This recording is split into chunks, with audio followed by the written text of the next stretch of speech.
Boa noite oficialmente agora pelo YouTube. Hoje é dia 8/8. Vocês fizeram uma meditaçãozinha às 8h08 da manhã? Portal 8, portal infinito. Era uma oportunidade, eu também não fiz, gente, mas perdemos. Era uma oportunidade, perdemos. Era uma oportunidade única? 8/8, agora vai ser só 9/9. 9/9. Certo. Bom, hoje a gente começa o estudo do Guardião da Meia-Noite, que foi muito esperado por muitas pessoas. E antes de começar a leitura do livro, a gente vai abrir o trabalho. Vou pedir para o Narayan abrir. Boa noite a todos. Como de costume, buscamos a energia, buscamos a nossa conexão com o meio espiritual, energia de trabalho. E aí, convido a todos a fechar os olhos e se conectar a essa egrégora maravilhosa. Mesmo distante, estamos todos conectados. Trazemos para nossa consciência toda a energia de amor, de comunhão. E levamos nossas intenções lá para cima, lá para Deus, Jesus, Mãe Maria, e pedimos para que eles e toda a espiritualidade nos iluminem nesse momento de boas experiências, de bons aprendizados. E para fortalecer essa energia, pedimos em oração. Pai nosso, que estais nos céus, santificado seja o vosso nome, venha a nós o vosso reino, seja feita a vossa vontade, assim na terra como no céu. Pão nosso de cada dia nos dai hoje, Senhor, perdoai as nossas dívidas, assim como nós perdoamos aos nossos devedores, e não nos deixeis cairmos em tentação. Mas livrai-nos, defendendo, Senhor, de todo mal. Aiam, Jesus, Maria e José. Ave Maria, cheia de graça, o Senhor é convosco. Bendita sois vós entre as mulheres, bendito é o fruto do vosso ventre, Jesus. Santa Maria, Mãe de Deus, rogai a Deus por nós, rezadores, agora e na hora de nossa ascensão. Aiam, Jesus, Maria e José. E que assim seja. Que assim seja. Bom, no último encontro... Vou só colocar essa velhinha no ancoramento aqui. Que faz 15 dias, que semana passada a gente não conseguiu se encontrar. Quem tinha ficado com o mantra era a Joyce, né, Joyce? Isso mesmo. Você partilha com a gente aí o mantra que você estudou? Sim. Primeiramente, licença para poder apresentar. Eu pedi um pouco da ajuda da Jussi e ela me trouxe o mantra da deusa Lakshmi. E aí eu vou explicar primeiro, depois eu falo o mantra. Desculpa qualquer erro. Aprendendo. A energia do mantra. Vamos lá, licença. Lakshmi é a deusa da boa fortuna, prosperidade, abundância, beleza e boa sorte. É uma deusa reverenciada em todo o mundo. Em tempos de grandes desafios, ela traz a cura e senso de fortuna, mesmo nos momentos mais sombrios. Uma poderosa conexão cósmica, uma mulher divina que se parece com a gente, no sentido de coragem, esperança e poder. E o mantra é mais ou menos assim. Om Lakshmi Ganshiri Kamala Dariga Swaha. É isso. Jai-Ho, gratidão. Ficou perfeito o mantra. Esse é um mantra que a gente faz bastante na casa. É um mantra que a gente faz para deusa Lakshmi. E gratidão por trazer a sua energia. Antes de abrir a fala para a Fê, eu vou te convidar alguém para estudar o mantra para a próxima semana. Eu convido a Brenda. A Brenda. Então, Brenda está com a missão aí de estudar um mantra e trazer na próxima semana. Tá bom. Vai me obrigar a fazer aula semana que vem, Fernanda. Tá bom. Eu escolho o mantra? Aí você pode escolher o mantra e trazer na semana que vem. Tá bom. Fê, Gratidão. pode falar, amor. Eu não consegui ouvir muito bem, mas me pareceu o nome daquele deus ou deusa que é um leão? É esse? Não, é de Lakshmi. Lakshmi? Ai, desculpa, eu não consegui ouvir direito. O mantra é o mesmo que a gente faz na casa. É Né? aquele que a gente faz na casa, quando a gente faz o monitoramento. Ou um Lakshmi Viva. Aquele que eu não aprendi até hoje. Ah, sei. Tá bom. Eu achei que era do... Aí você lembra, né, Fernanda? Só porque eu não aprendi ele até hoje. Hã? Aí você lembra, só porque eu não aprendi ele até hoje. Não, esse aí a gente teve que fazer 1 milhão de vezes, então... Se eu não esqueço mais. Verdade, tiveram. Esse mantra é ótimo para trabalhar. Eu fiquei treinando ele com a Laura no serviço por conta daquele ritual que a gente fez. E a Laura foi obrigada a fazer, que ela fez a japamala errada. Nossa, mas não entra. Esse mantra é ótimo para trabalhar. Ele é bem difícil de falar, né? Tô no caminho. Quem quiser trabalhar prosperidade na vida, faz esse mantra aí. Uma semaninha que a energia... muito, gente. Peço gratidão a Jussi, que apresentou esse mantra, eu não conhecia. E realmente foi um processo de grandes mudanças, assim. Ele é Só lindo. tenho a agradecer. Gratidão, Joy, pela sua entrega. Ficou bonitinho demais a explicação e você fez o mantra certinho. Agora eu vou compartilhar a tela. Com vocês para a gente começar a leitura do livro.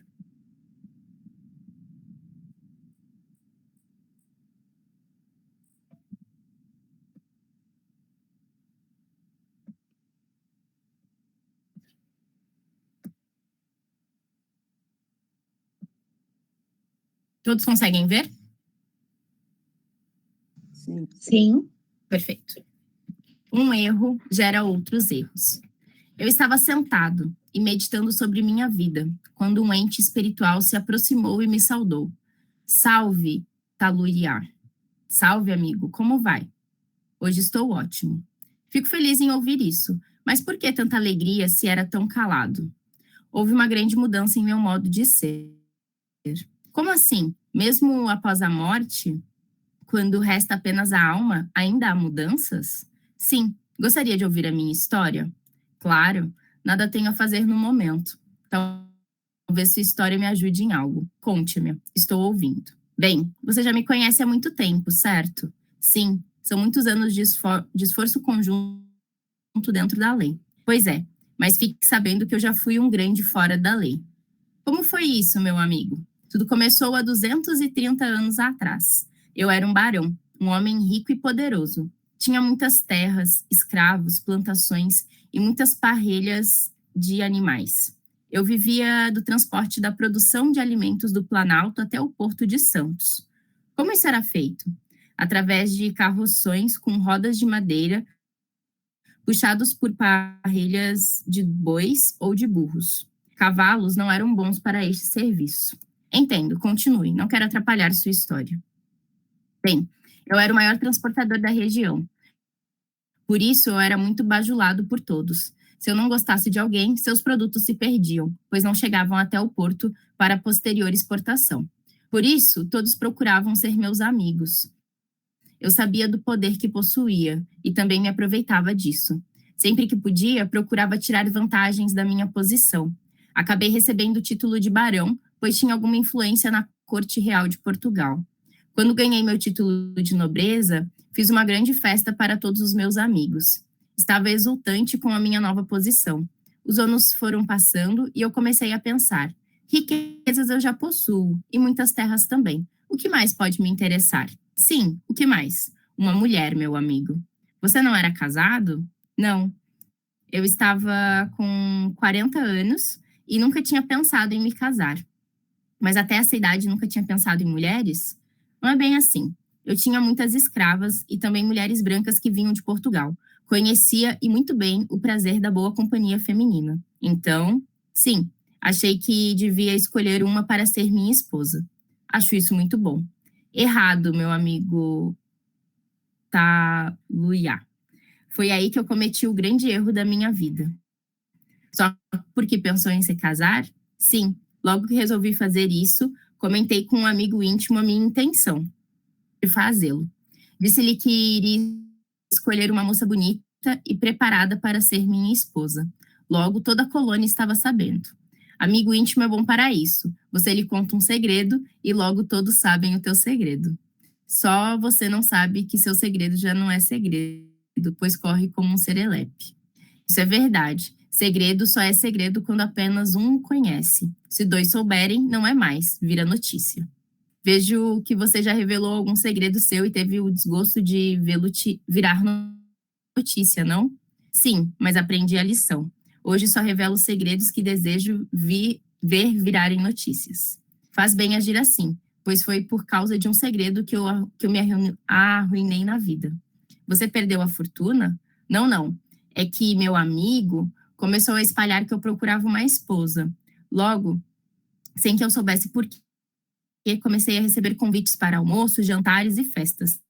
Não tinha mais tempo de ficar em minha casa, e as jovens se insinuavam para mim como rameiras e se oferecerem para que pagasse melhor. Como eu não suspeitava de nada e era muito rico, achei que ela era pelo meu título que se insinuavam. Descobri uma forma especial de me aproveitar disso. Pouco a pouco, comecei a ser íntimo de muitas delas. Muito íntimo? Sim, muito íntimo. Já entendi. Um conquistador de corações apaixonados, não? Errado. Corações interessados em minha fortuna e meu título de nobreza, conseguido após eu pagar uma elevada soma a alguém. Compreendo.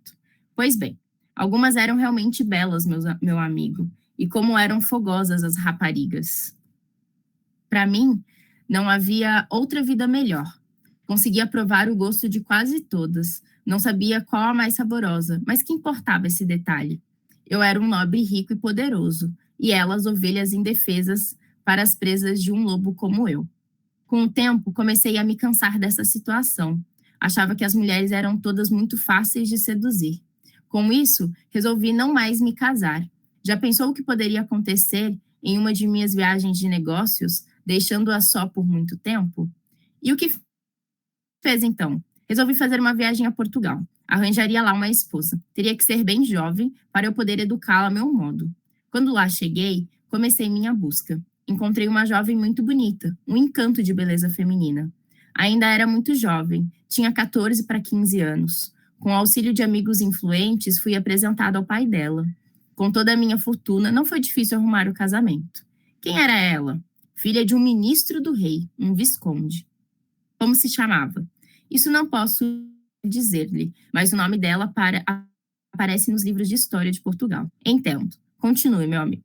Bom, depois de tudo acertado, nos casamos com grande pompa. Não poupei dinheiro, era vaidoso também. Até o rei estava em nosso casamento. Após a festa de núpcias, tentei um primeiro contato com ela, mas devido à sua idade não foi possível, pois ela era muito tímida. E eu não queria magoá-la, iria conquistá-la aos poucos. Louvável sua atitude. Certo. Resolvi voltar para o Brasil. Teria muito tempo durante a viagem. 2 dias após o casamento, voltei. Ela veio chorando o tempo todo por conta da separação da família. Eu procurava uma forma de conseguir torná-la uma mulher feita, mas não havia jeito. As lágrimas caíam todas as vezes que eu a tocava. Assim, logo desembarcávamos em Santos. Quando chegamos à minha casa, a mais bela do Porto, ela acalmou-se um pouco.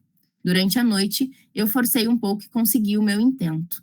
Mas qual não foi a minha surpresa ao ver que ela não era virgem? Como soube disso? Simples, não manchou o lençol branco. Só por isso? Sim. Se todas aquelas que eu havia possuído sangravam, por que não ela? Tudo bem, não precisa se exaltar, foi só uma pergunta. E o que você fez? Expulsou-a de casa ou devolveu-a ao pai?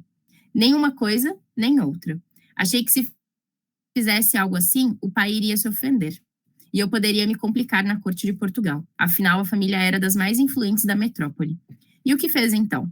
Falei sobre isso com ela. Disse-me que era virgem antes de casar. Jurou-me isto ante Deus. Eu não acreditei. Que estúpido eu havia sido. Fui tão longe para achar uma jovem em que pudesse confiar, e acabei trazendo uma que já conhecia o prazer. E o pior é que eu não podia devolvê-la sem ser humilhado. Além disso, iria provocar a ira da família dela. Que situação, hein? Não foi um castigo por ter me aproveitado de tantas jovens que pensavam em se tornar baronesas? Foi o que me ocorreu na época. Eu havia sido castigado por meus poucos escrúpulos. Então, resolveu calar-se e usufruir da beleza de sua esposa, não? Errado, amigo. Usufruir de sua beleza. Porém, comecei a arquitetar um plano para vingar-me da traição. Já que não podia fazer nada, iria me livrar dela. Mas ela não era bonita? Sim. E não era uma boa esposa? Sim. Era uma ótima esposa, muito dedicada e caprichosa com nossa casa. Então, por que fez isso? Sentia-me humilhado. Arquitetei um plano infalível. Todos os dias ela ia dormir às 8 em ponto. Não falhava um dia. Era um hábito antigo. Conversei com um escravo. Era um crioulo. Ele assustou-se com o que propus. E o que você lhe propôs?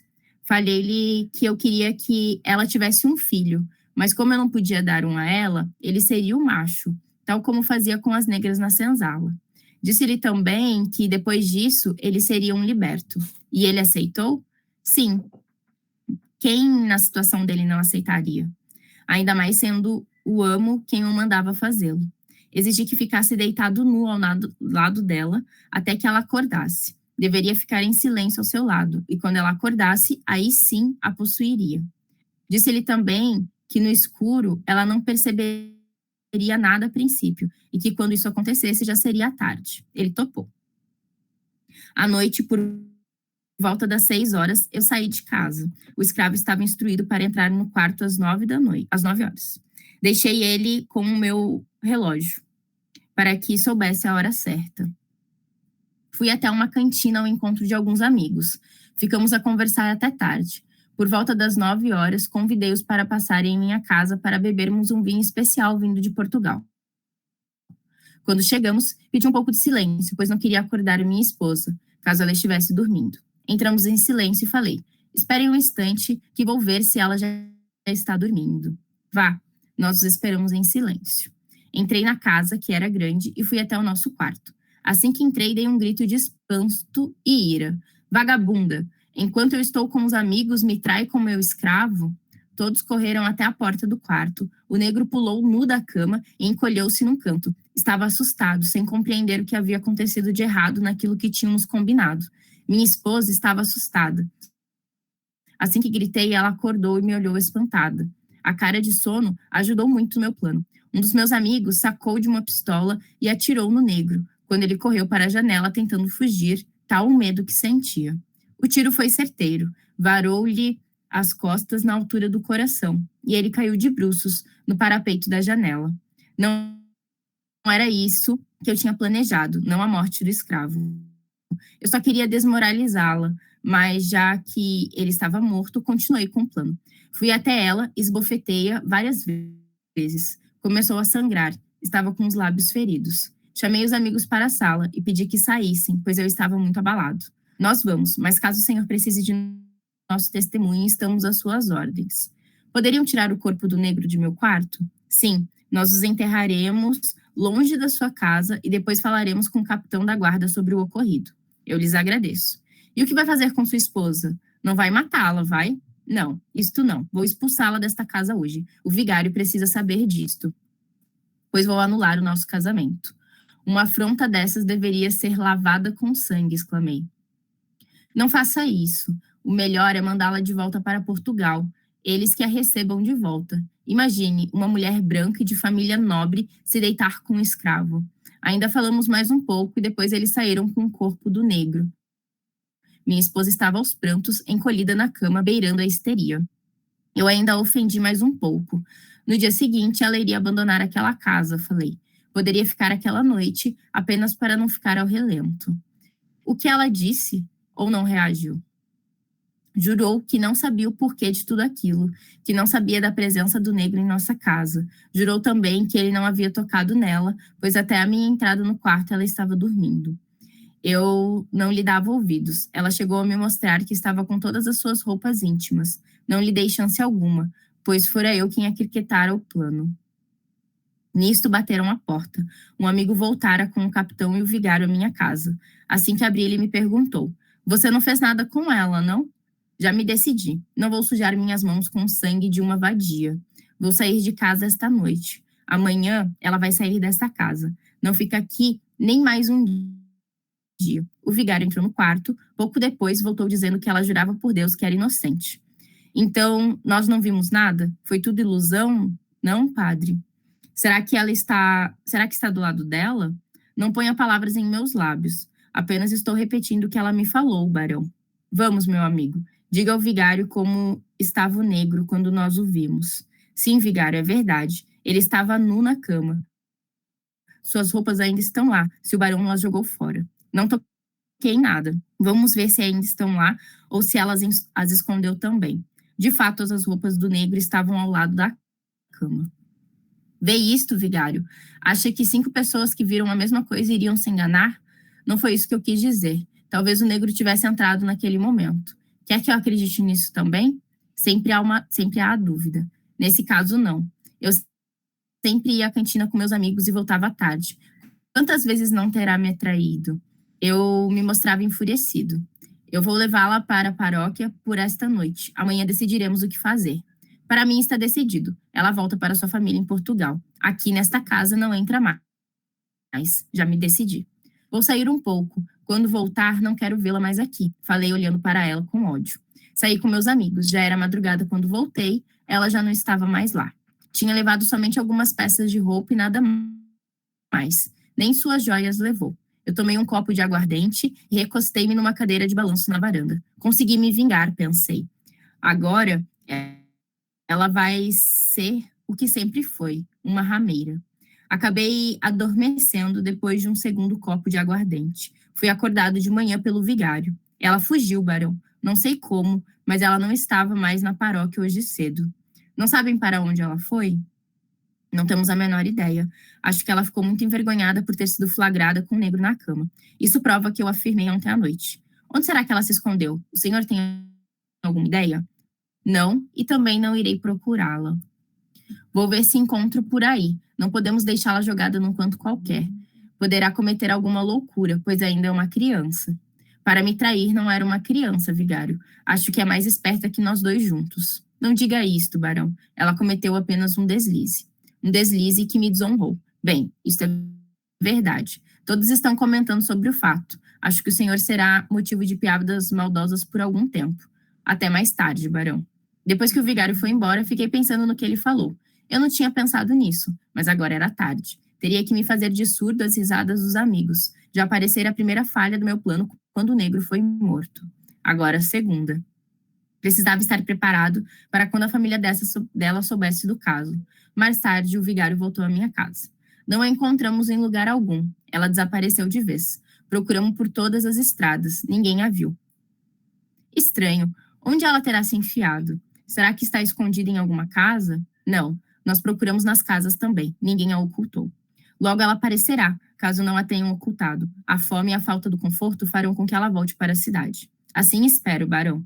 Gostaria que nada disso tivesse acontecido. Era tão criança ainda, não sobreviverá nas selvas e isto me deixa muito triste. Eu comecei a pensar nisto como mais uma falha. Não tinha pensado nessa possibilidade. E se ela viesse a suicidar-se?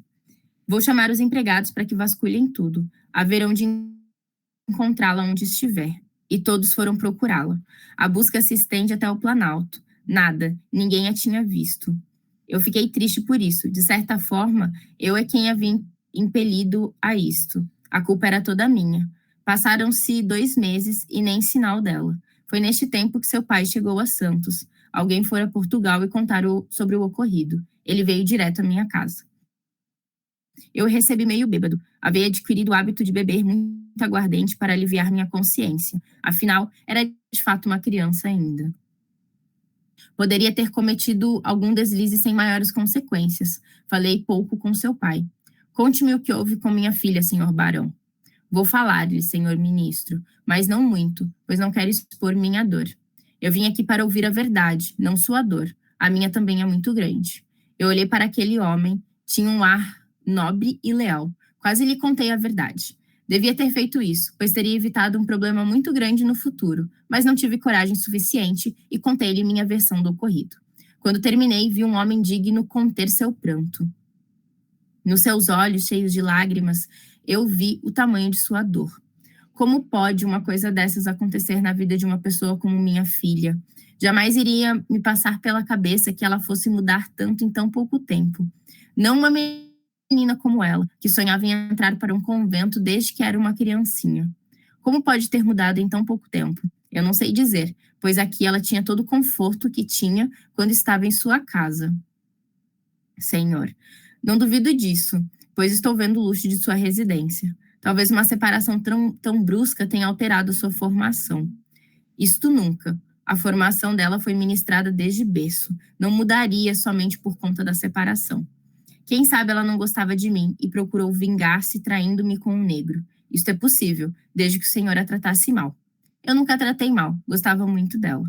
Então é um mistério, que só terá uma boa explicação quando nós a encontrarmos. Já procuramos por todos os lugares possíveis, ninguém a viu. O Senhor não teria nada a ver com seu desaparecimento, não, senhor barão. Deus me livre disto. Não teria coragem de tirar-lhe a vida por nada neste mundo. Assim espero, senhor barão. Até logo. O senhor não quer ficar hospedado em minha casa? Não. Depois de tudo que houve, não tenho condições de aceitar o seu convite. Obrigado. Caso mude de ideia, minha casa está às suas ordens. E ele foi embora. Ia cabisbaixo. 1000 ideias deviam estar lhe passando pela cabeça, pensei. O fato é que nunca mais o vi. Alguns dias depois, voltou para Portugal sem notícias de sua filha.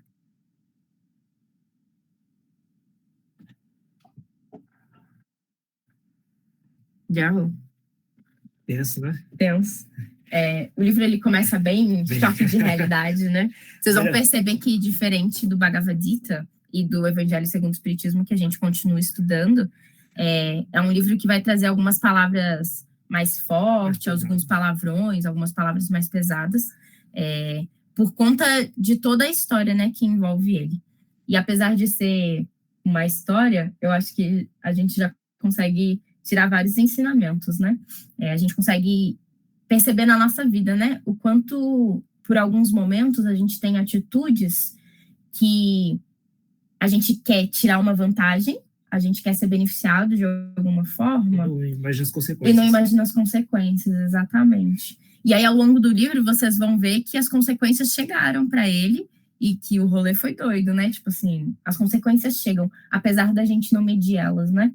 E aí isso traz a questão da reflexão de... O livro tá ali? Do Guardião da Meia-Noite? Tá. Pode continuar falando. E aí, esqueci o que eu estava falando. E aí, essa questão de, apesar de não medir as consequências, elas continuam existindo.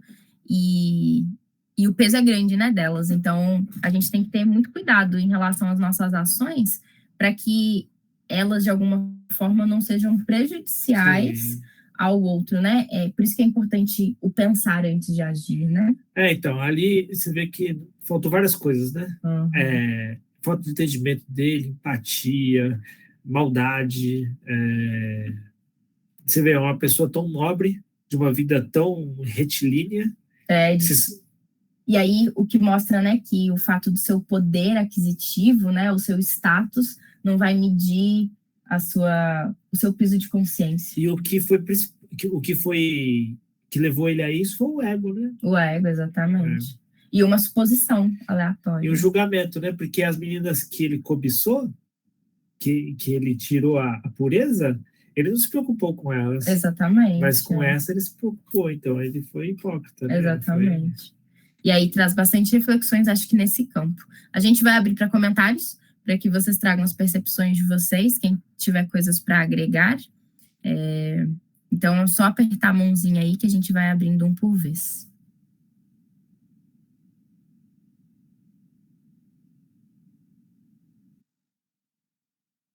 Ninguém quer falar nada? Lembramos que é o grupo de leitura, né? Agora, né? Então, a gente dá para dividir reflexões sobre, isso é muito importante. Pode falar, Brenda. Já já li esse livro, né? E aí, nessa releitura, eu tô fazendo um estudo e aí foi bem interessante, porque conforme a Pan foi lendo, eu entendi o quanto a gente precisa, em algumas coisas, experienciar para depois refletir, né? Ele só traz as reflexões do peso dos atos dele quando os atos foram cometidos, né? E a gente que trabalha a expansão da consciência, a gente tenta sempre refletir antes de experienciar, e nem sempre isso vai dar certo, né? É porque eu já li o livro todo, né? E ele traz durante o percurso da história, a ideia de um arrependimento, mas não de um arrependimento de ter entendido o que foi feito, e sim pelas consequências do que foi feito, né? E durante muitas ações nossas, isso acontece, né?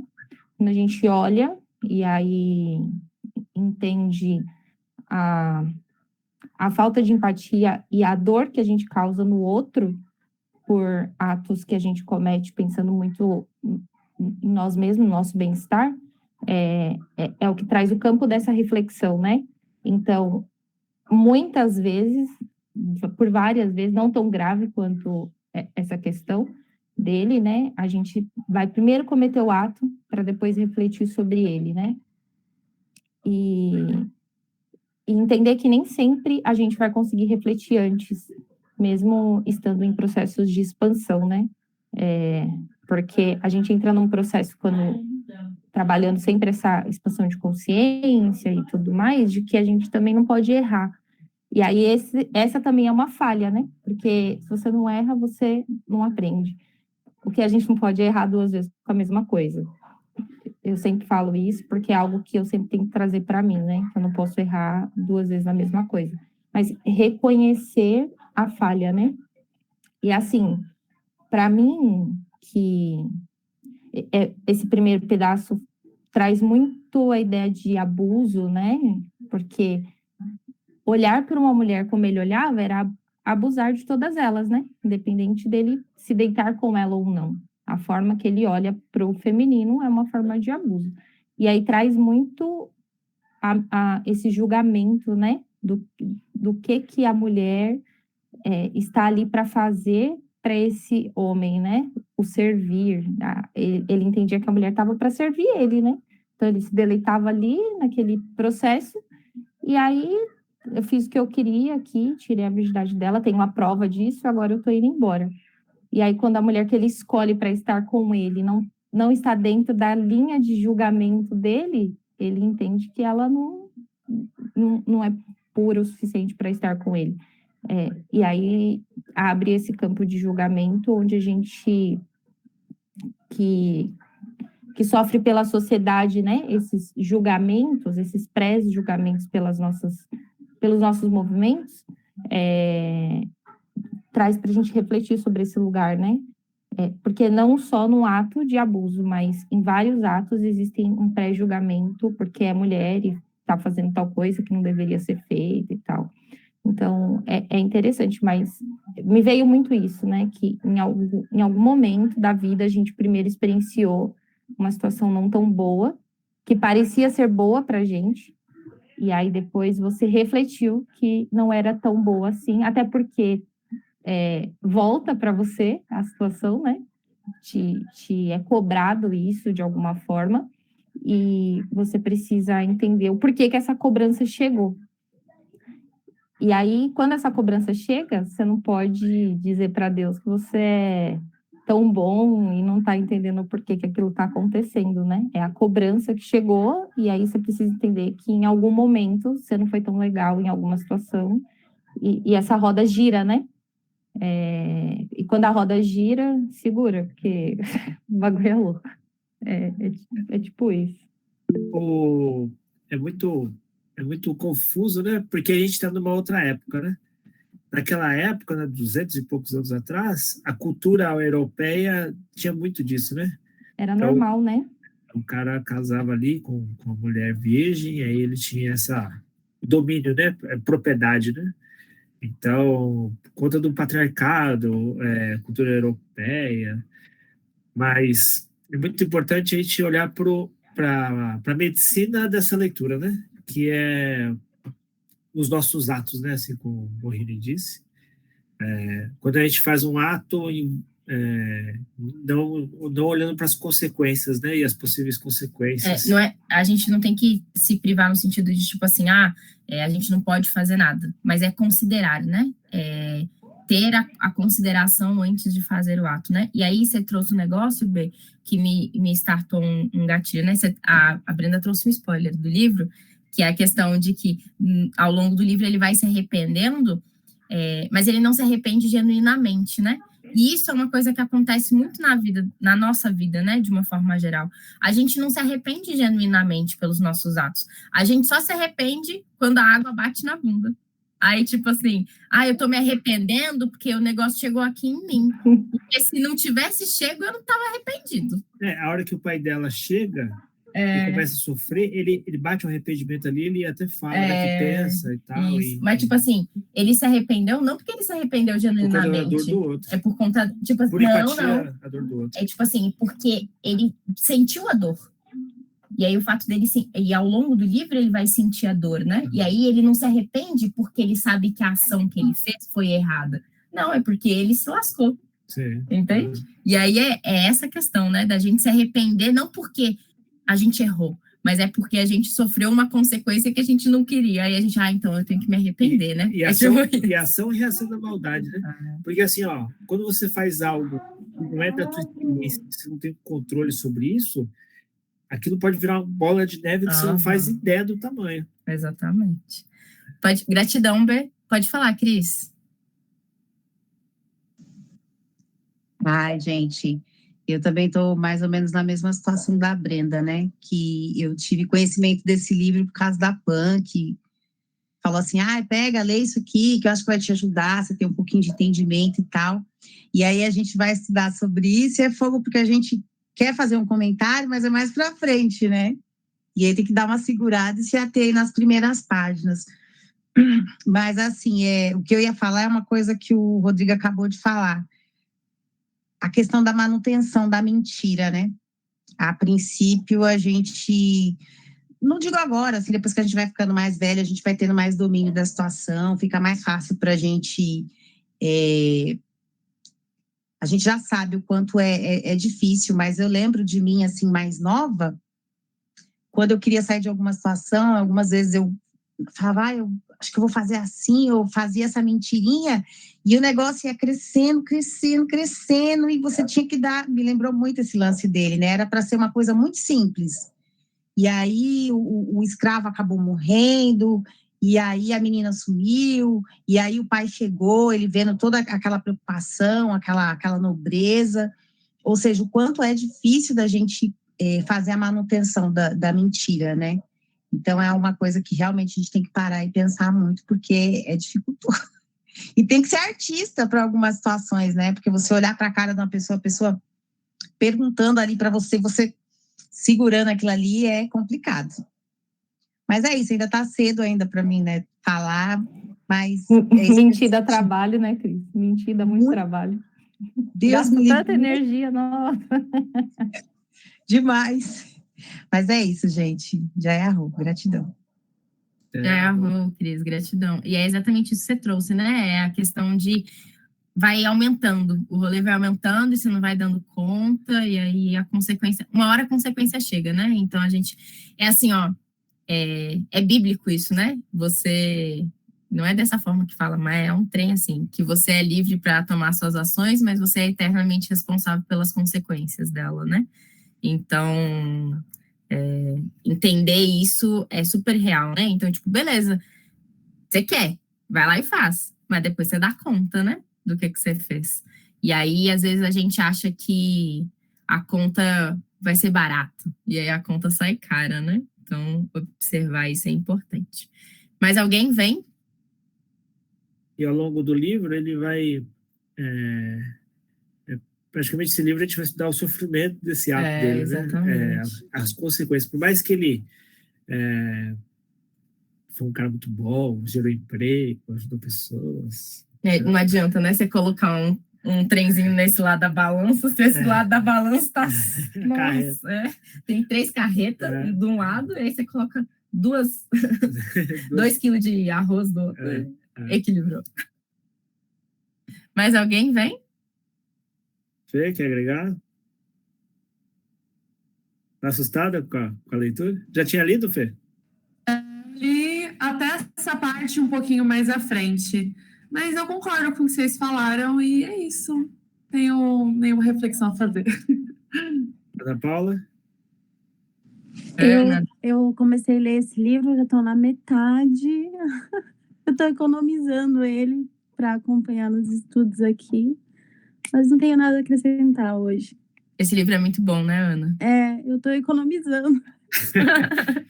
Eu, quando li esse livro a primeira vez, eu recebi o livro, aí eu tava lá no litoral, estava morando sozinho, quando eu estava fazendo a obra do Buda. E aí, eu falei, vou ler esse livro. Quando eu comecei a ler, já eram às 10 da noite, eu fui até 2 da manhã, falei, não, eu vou acabar com esse livro aqui para ler, porque a história é muito intrigante, assim. né? Semana passada eu já estava ansiosa, querendo começar os estudos dele. Tá sendo muito... Quando esse livro chegou em mim, eu devorei também. Foi Naraia que me deu o livro, e aí primeiro ele falou para ler online, eu falei, eu não me nego a ler PDF. Aí ele me deu o livro físico, aí eu comi o livro em 4 horas, assim, meu Deus do céu, o que vai acontecer? E agora? E agora? E agora? Foi bem interessante. Bom, se ninguém tem nada a agregar mais... Dani? Joyce? Acho que não. Eu tô aqui para conhecer a história. Então tá bom. Você vai gostar, é muito boa. Então, você pega a carta?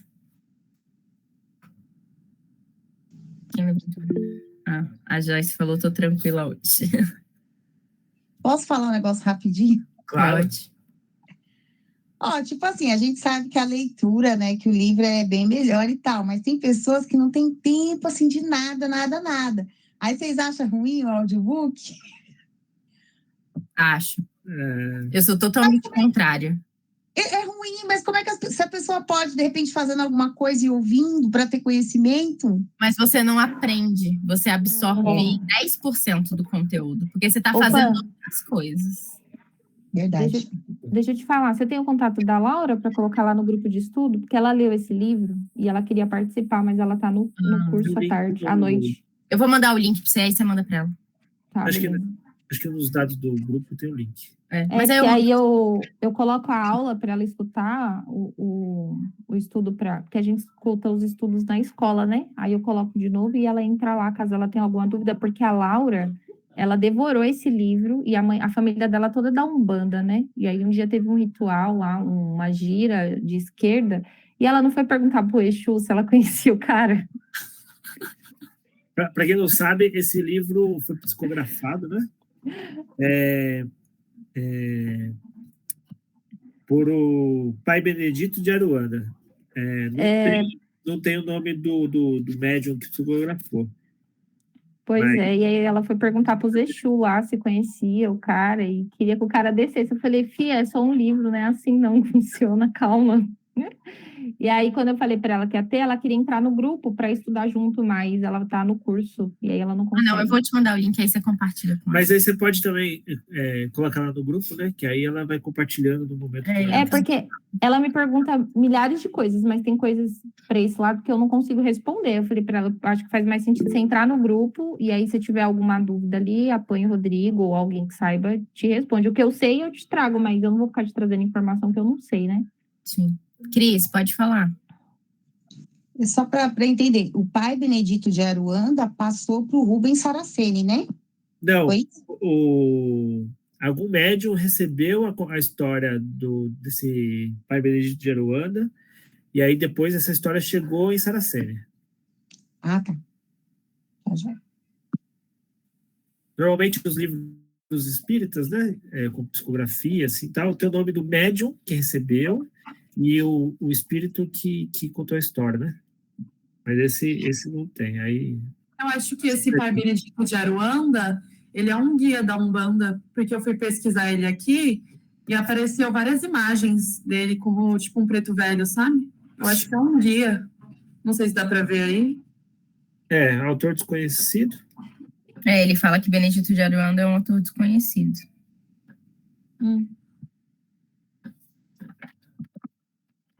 Mas geralmente você vê na capa, né, de um livro psicografado, tem o nome do médium. Inspirado por, né? Que daí é o... depois você vê. Qual que é o objetivo? Ó, abre a carta. Bom, como de costume, vamos trazer a energia do tarô fitoenergético. E eu vou escolher uma pessoa aqui que nunca abriu a carta, que é a Ana Paula. Ana Paula nunca abriu a carta? Não. Ana Paula? Tá no silencioso. Mas Oi. é uma honra abrir de novo. Ela Já abriu? Então, só... Já há alguns Ai, meses. você vai abrir de novo. Vamos lá, então você já sabe como funciona. Vou separar aqui 3 montes de carta. E aí, antes de você escolher um monte, antes de tudo, fecha os olhos, se conecta aí para a energia que você vai trazer. A energia que está vibrando no teu campo, no teu momento. E aí, quando você se sentir preparada, você já pode escolher um dos montes. De esquerda, centro e direita. Deixa eu ver. Pode ser da direita. Da direita, fechou.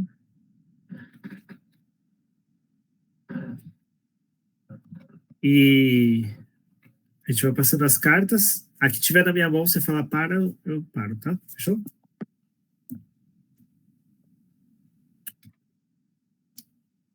Para.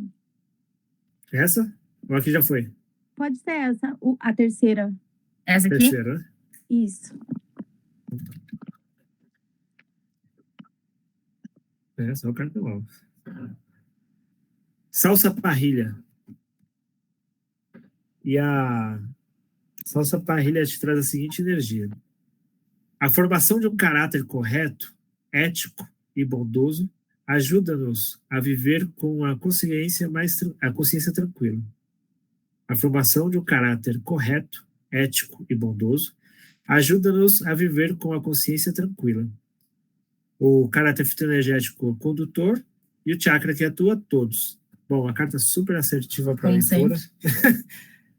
Eu amei. Fez bastante sentido. Sim, então, total, com o grupo, né? Com a leitura. Nossa, maravilhoso. Gratidão. Gratidão, Ana, por trazer a tua energia para o campo. E aí agora vamos fechar, que a gente vai fazer os avisos paroquiais. Sim. Então, como de costume, fechamos nossos olhos e agradecemos a oportunidade, a experiência da leitura desse livro. E que essa energia nos enriqueça de muitas consciências. E em energia de gratidão, levamos nossa consciência aos céus, agradecendo ao Pai Todo-Poderoso, Jesus, Mãe Maria, e fazemos isso em oração. Pai nosso, que estais nos céus, santificado seja o vosso nome, venha a nós o vosso reino, seja feita a vossa vontade, assim na terra como nos céus. Pão nosso cada dia nos dai hoje, Senhor, perdoai as nossas dívidas, assim como nós perdoamos aos nossos devedores, e não nos deixeis cairmos em tentação, mas livrai-nos defendendo o Senhor de todo mal. Ai, anjo Jesus, Maria e José. Ave Maria, cheia de graça, o Senhor é convosco. Bendita sois vós entre as mulheres, bendito é o fruto do vosso ventre, Jesus. Santa Maria, Mãe de Deus, rogai a Deus por nós, rezadores, agora e na hora de nossa ascensão. Ai, anjo Jesus, Maria e José. Que assim seja. Que assim seja. Gratidão a todos pela presença no grupo de hoje. A gente tem ritual na casa no dia 20, é o ritual na Força Egípcia, com a energia super viva aí do Egito, porque a Dia acabou de voltar de lá, então ela vai trazer todo o conhecimento da magística que envolve aquele lugar sagrado. E aí fica o convite aqui para vocês. Quem sentir de participar, entre em contato com a gente para reservar vaga para o ritual. Outra coisa também, no primeiro final de semana de setembro, dia 3, a gente tem ritual de Ganesha, vai ser dia 3 de setembro, é um ritual onde a gente comemora o aniversário de Ganesha. Esse ano o aniversário de Ganesha é comemorado no dia 30 na semana ali do dia 30 de agosto, né? Começa no dia 30 e aí vai até o dia 13, então a gente vai comemorar nessa egrégora, que é uma egrégora mundial, e aí quem quiser já reservar vaga também para o Ganesha Saturthi pode entrar em contato com a gente. Vai sair a arte tanto do egípcio quanto de Ganesha essa semana. Mas vocês que já estão aqui no grupo de estudos já ficam cientes. Para quem assiste a gente pelo YouTube, você pode entrar em contato nos comentários aí. A gente te manda o link do grupo, você pode acessar o nosso grupo. O nosso grupo funciona 24/7, 24 horas por dia, 7 dias por semana. Vocês podem trazer tanto a galera que está aqui no grupo, quanto a galera que vai assistir a gente depois, as contribuições, dúvidas, questionamentos lá no grupo de estudos. Quem coordena esse grupo de estudos é a nossa guardiã Jussi, que não está aqui hoje, porque ela teve um compromisso familiar, mas ela sempre coordena, traz as respostas para vocês e auxilia aí vocês nas dúvidas e questionamentos que vocês terão. De uma forma geral, é isso. Gratidão a todos, uma linda semana para vocês e bom descanso. Gratidão, boa noite. Gratidão, boa noite, gente. Boa semana.